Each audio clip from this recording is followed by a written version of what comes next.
Well, I wasn't going to do this, but several of you insisted that I show my collection of Jill Maurer jewelry since I picked up more when I visited her back in June on vacation. If you don't know about that trip yet, be sure you watch a recent video. I will link it below. Sort of a chit-chatty thing where I talk a little bit about my visit to see her. Also in this video, I'm going to show you what I got from the Tory Burch semi-annual sale. It was tough to make a decision, but I think I did really well. And I'll give you a quick update on the vlog sale that I also mentioned in that previous video, so stay tuned.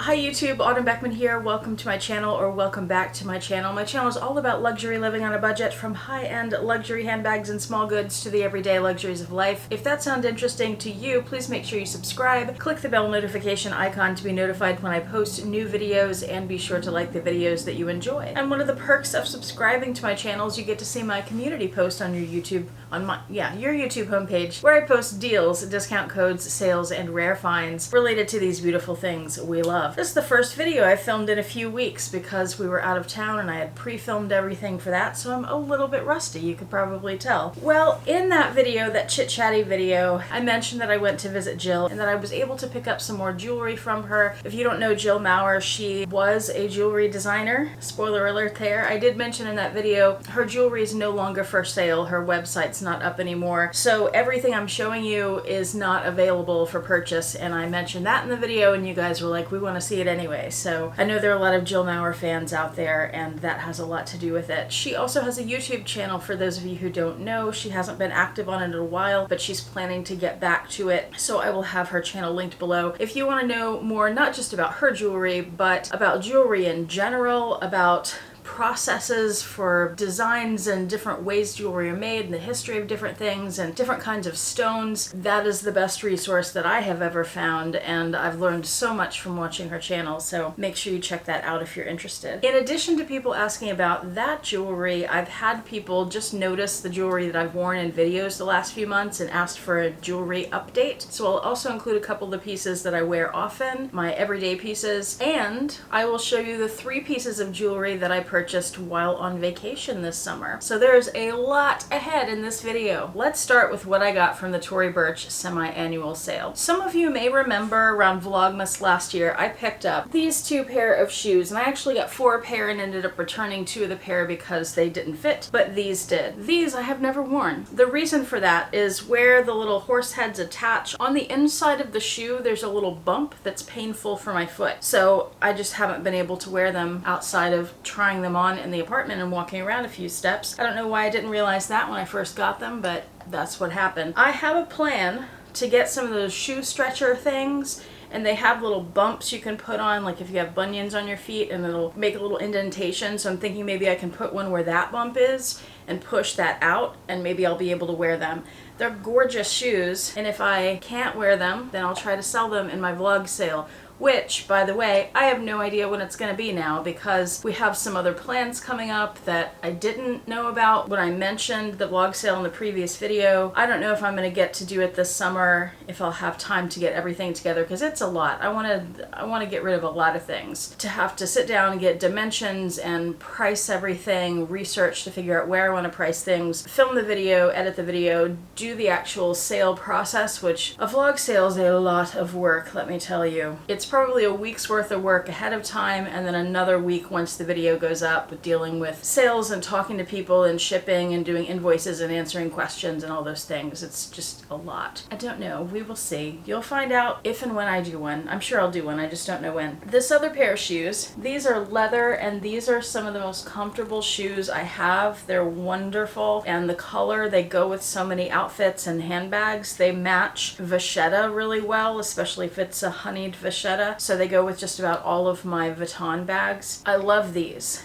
And because I love these so much and knew how comfortable they were, this is what I got from the Tory Burch semi-annual sale. These are ballet flats. I tend to wear only flat shoes, no heels. I mean, these have a tiniest little heel, but I tend to wear ballet flats more than anything, and then loafers second to that, because they're comfortable, and I am not about to be uncomfortable or in pain for fashion. Just not my thing, thank you very much. These are very cute. They've got leather soles like the other two pair have. They have little bows. They have a little Tory Burch charm on them in gold, and they're comfortable, and they're gonna be wonderful and well used soon, I'm sure. I just got them yesterday. Now on to jewelry. Let me show you a few of the pieces that I already have and have been wearing on an everyday basis. This first ring I wear on this finger. Looks like that. It is abalone set in sterling silver. This piece was a gift from a friend of mine who knew that I was interested in a longer stone. This came my way at Christmas. This next piece I wear on my pinky finger, and this is opal, rows of opals. It has 12 little pieces of opal in it, and that's set in sterling silver. And then I wear a bracelet stack. This first bracelet is from James Avery. It's silver, and it's a little wire that's been twisted, and it's a cuff with an opening so I can slip it on really easily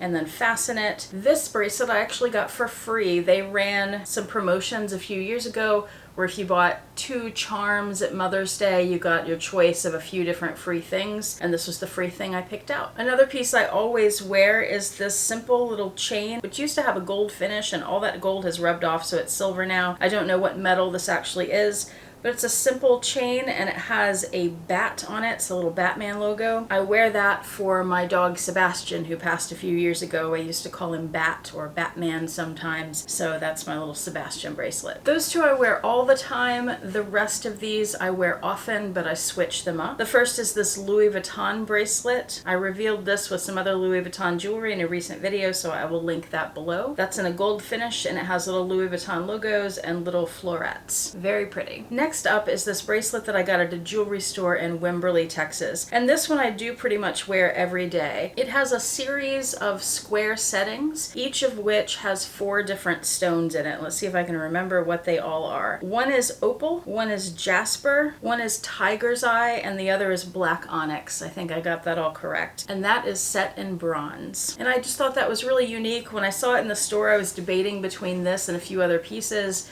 So I sent the photos to a couple friends of mine, one of which was Jill Maurer, and they all said this is the piece to get because it was the most unique. And I have not regretted it. It was the right decision. Next up is one I have regretted a bit. It's a series of rectangular settings full of opals set in a mosaic pattern. And the only reason I've regretted this is because I haven't gotten the clasp done properly. The bracelet was a tad small for me when I bought it, so I added a little chain to it and a lobster clip instead of this more difficult to clasp clip that was originally on it. It's still difficult to work with, so I just need to play with the clasp and the chain on it a bit and get this where it's easier to wear. And the last bracelet in my stack that does not get worn every day, but it gets worn pretty often, is very unique. On one side it's a series of square, it's rectangular but it's almost square, settings with turquoise. I'm not sure what kind of turquoise that is. Again, a mosaic pattern. But then turn it over and you see that in the silver setting on the back, there are all these little Native American symbols, little images, some of which are repeated. I see a bird and corn and a bear, and there's one that I'm not sure what it is. Maybe a horse. But I thought that was pretty cool because you could wear this bracelet 2 ways. All right, now let's move on to the Jill Maurer jewelry, and then at the end I'll show you the 3 pieces I got on vacation.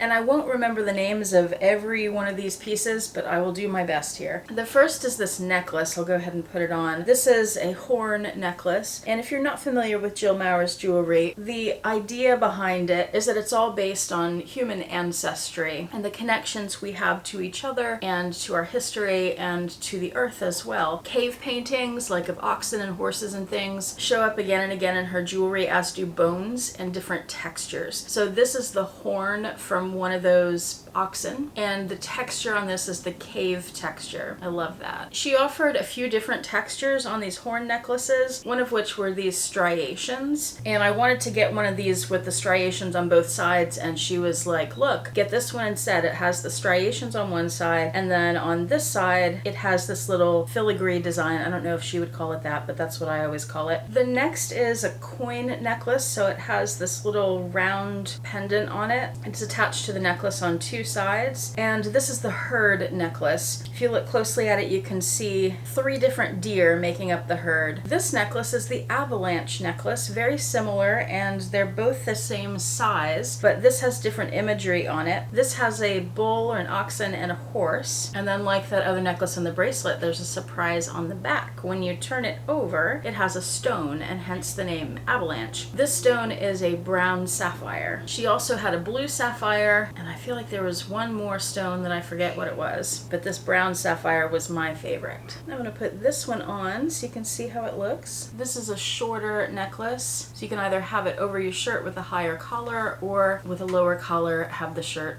or have the necklace showing like this. This is one of my favorite pieces in my Jill Maurer jewelry collection. I love it. When I wear either of these coin necklaces, I've always worn these silver huggy earrings with them. But when I visited Jill recently, she has a larger size hoop earrings. The little huggies are in a cave texture. These hoops are in a river texture. And I'll come closer so you can see this better. So here's the huggy and here's the hoop. So you can see the size difference on them. They're both wonderful. I tend to gravitate toward these. These are wonderful as well. Perfect classic basic pieces for your wardrobe, and I just bought the larger hoops for my mom as well. I also bought her a smaller version of this necklace, but with the filigree on both sides, and that necklace is about 3/4 the size of this one, and it has a little stone up here in that circular part that's aquamarine. Now when I wear the coin necklaces, I always wear those hoops. However, when I wear one of the horn necklaces, I've always worn my Brahma earrings, which are 2 little horns next to each other. And when I visited Jill, I picked up 2 more horn earrings. One is this larger pair. I'll put these on and come closer so you can see them. It's the same design with 2 horns next to each other, but one pair is small and dainty, and the other pair is not so much. It's quite a bit bigger, more statementy. So little, big, little, big. Can I pull my ears out where you can see them both?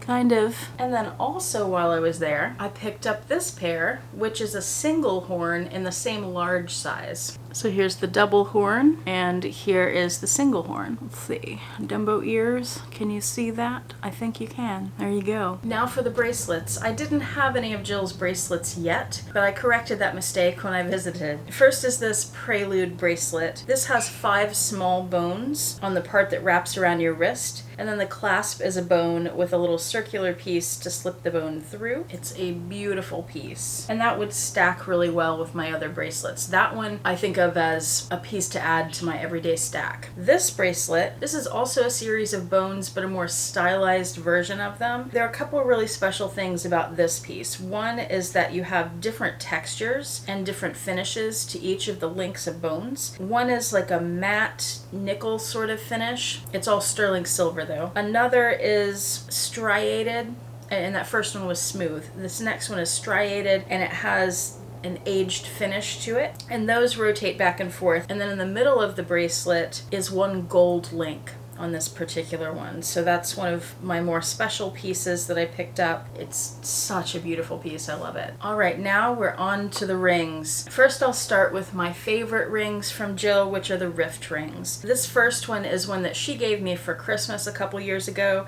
It's the smaller of the 2 sizes of rift ring, and I don't remember the names of all the stones on these, so I'm not even gonna try, but this has a clear stone in it. Beautiful piece. I wear that one a lot. It's probably my most worn of all of these. And then I'll just go rainbow order with the rest of these. These are the larger of the rift rings. These are 10 karat stones. This one is in orange. And then I think this is lemon quartz, and it's in a yellow with a green tint, or a green with a yellow tint, depending on how you see it. This one I don't remember the name of. This is kind of a aqua color. It's like a blue-green. It's more green than blue to me. And then I also picked up this purple rift ring, which is fabulous. And I got this specifically because if you saw a couple of my clothing try-on hauls in the last few months, I picked up some purple dresses. I thought this would be perfect with that purple. Moving on to the other kinds of rings, I have 2 of these little bands in a cave texture. I got 2 so I can stack them and put other rings in the middle, or wear a single one by itself. And I have 3 square rings from her. This is one that I wear every day actually. I also have this square ring, which is the bedrock texture. All these little, they're not spheres, they have a texture to them. They're like angled a little bit. It's like the bedrock under the earth, right? And then this square ring, which I call, just to myself, the UFO ring, because it kind of looks like a UFO to me, but that's not what Jill calls it, so let's keep that between us. And that one's very thin and it angles out, like if you look at the profile, it kind of points up, and that has a river texture on it. And then I have 3 vertebrae rings. These are designed after the human vertebrae in the back. I have the large size, I have the medium size, and I have the small size. And those sizes all refer to the thickness or the width of the band. And I got them all to stack together. I thought that was really beautiful. The large size I got in the river texture, and Paul got one in the cave texture, and I would show it to you, but he's not here right now. And you can wear any of these by themselves, of course. They're beautiful by themselves. The small one I got in the cave texture, so all 3 of my rings here are different. And then I saved this one to be the last one that I showed you because it's the most special piece of any of the Jill Maurer pieces that I have. My medium-sized vertebrae ring is in black diamonds. It's pave, it is gorgeous, eye-catching, stunning, and especially when the set is together and I wear them as a stack and those diamonds are framed by the other 2 rings above and below it, it's stunning. I love it so much. The black diamond piece is pave, and each